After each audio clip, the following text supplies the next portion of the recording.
What's up, man? Your boy G Bush back at it again. Barbershop, as always, shopfitformerch.com. As you can see, we just don't do Browns colors, man. We got vibrant colors. We got the royal blues, man. We got the royal blue. We got all kind of colors, man. If you want to check out that, man, just go to shopfitformerch.com and we can go ahead and get you and ship out some of these crazy colors to you, get you going, man, get you ready to go for baseball season, football season, basketball season. Shopfitformerch.com. Let's get into this preview. Browns versus the Washington football team. I know, man, it really seems crazy to say Washington football team, but I'm really getting used to it. So let's talk about it. Washington football team versus the Cleveland Browns. And you know, this is going to be a very intriguing game. Very intriguing game. I think this is going to be a game in which I think the Cleveland Browns are going to have an edge on the Washington football team on the ground. And I'm going to start by talking about what the Browns can really actually establish themselves as a team to really be one of the most dominant run teams that I've seen in the NFL in a long time. And I'm not just saying hyperbole, and I'm not just actually coming out saying this because, you know, I'm a Browns fan, and if you know me, I'm a guy who watches football, and I really, watch it, and I break this thing down, and I really, really take time to watch and look at this thing, and actually really talk the truth, and really look at it through a microscope, and really look at the small, minute details of the game. When I look at the Cleveland Browns, and I really look up front, and I look at the two running backs, they are probably, from a standpoint, probably one of the better running teams I've seen in the last 10 to 15 years. And I'm not just saying that just to say it. When you look at it, and I think it's because of one person and a couple people up front, when you look at Jack Conklin and you look at the depth that they have, and Wyatt Teller, when you look at some of the film that Wyatt Teller is putting out here at a guard position, his athleticism, his size, his quickness, his nastiness, his ability to get to the next level, his ability to reach block, the ability to block down, to pull, it is devastating. The first two games, watch him work against the Bengals. Now, granted, it's the Bengals. But I want to let you know, when you watch this film, watch him work to the next level and watch his athleticism at the point of attack. And you tell me this is not one of the better guards that you see in the league. They played a very good game looking at it against the Baltimore Ravens, and you watch what they look to do against the Ravens, and they were running the ball successfully against the Ravens. It just so happened that they got down in that game and weren't able to continue to keep going and run the football. And it looks like the Browns, with these two running backs, and both of these running backs are dominant running backs, very good footwork, very good hands out of the backfield, do not go down on first contact when you talk about Nick Chubb and Kareem Hunt. And I was very impressed with what they were able to bring to the table against the Baltimore Ravens and against the Cincinnati Bengals. When you look at the two running backs they have, in my opinion, they probably have, two of the top 10 running backs in the league.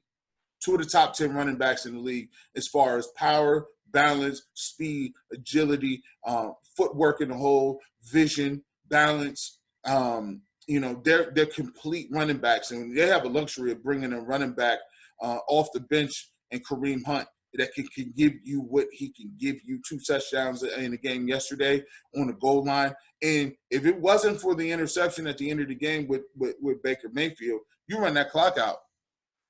On the Bengals, 4-minute offense. And I call it 7-minute offense, bro. You got 7-minute offense when you can you get a ball to Kareem Hunt, and he can just keep pounding you with that ball.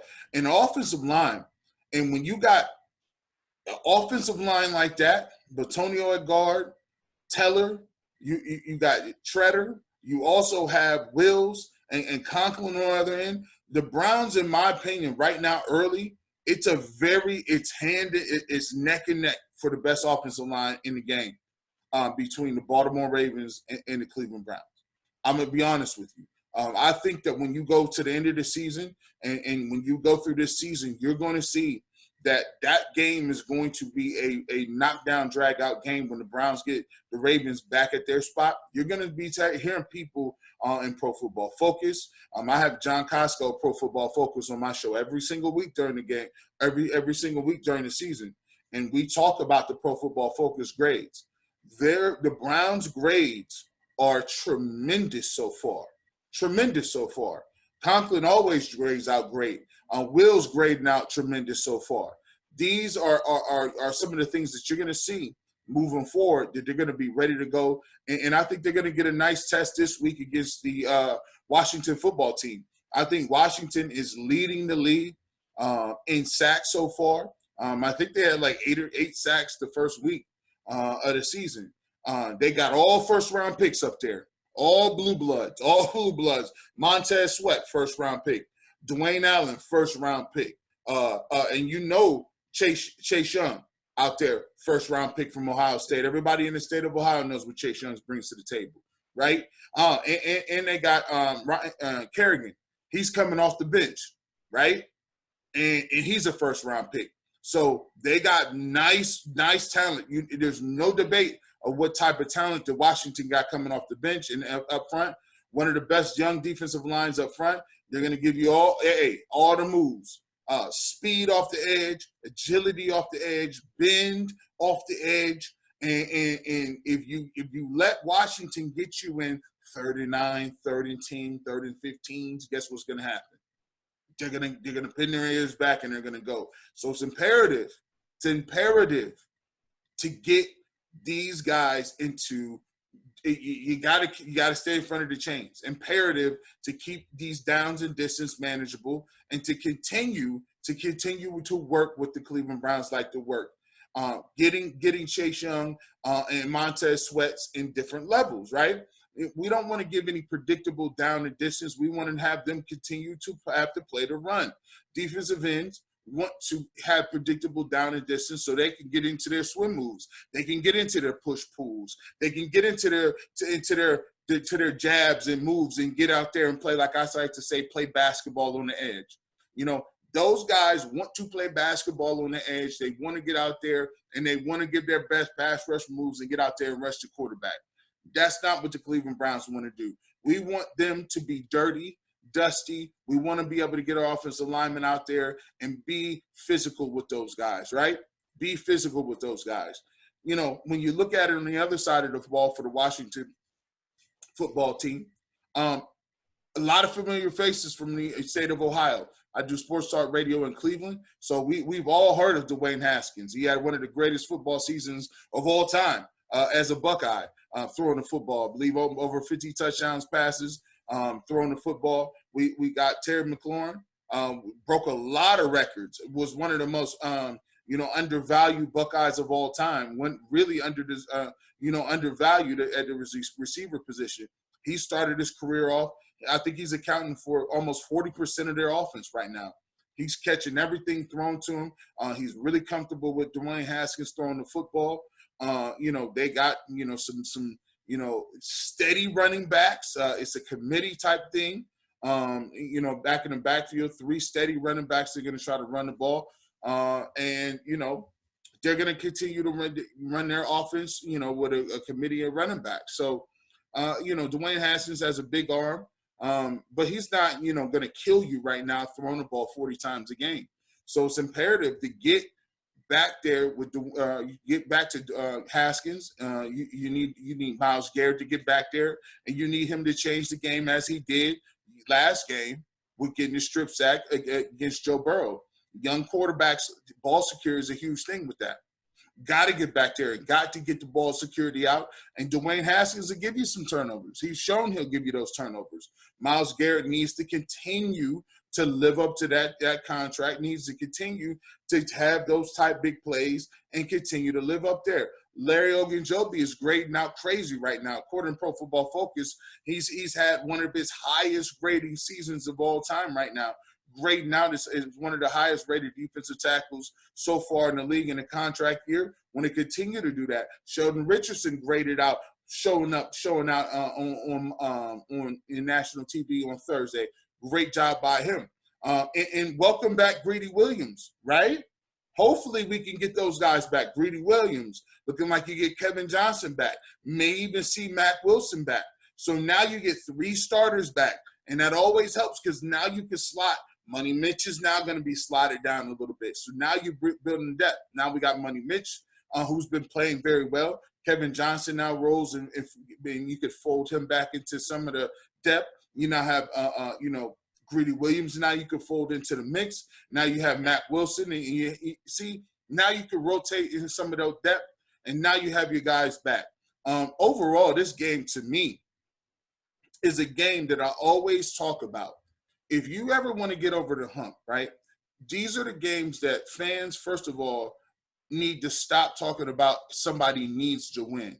Or if the Browns do win, oh, it's a game that they should have won off top. We need to stop talking about these type of games as games we should win. And if they do win, we're not going to give them credit for it. Because at the end of the day, if they take an L in these games, you're going to be on calling my show talking about, well, the Browns are terrible, and I can't believe they lost to the Bengals, and it's the same old Browns. Listen, this is the NFL. Every team is good. Every team getting paid. Everybody got playmakers all over the field. This is the NFL, the highest league in the universe. I'm going to take every single stinking win I can get. I don't care if I'm playing my niece's team and her Girl Scout troop on a Tuesday outside of the rec center at the YWCA and their grandma's coaching. I'm taking that win. They should have came ready to play and be prepared. I'm getting that win. If the Washington football team wants to come out here and play us, we got to get that win. We got to come prepared because at the end of the day, these games count, and I'm trying to make these playoffs. It's an opportunity for us to go 2-1 on the season.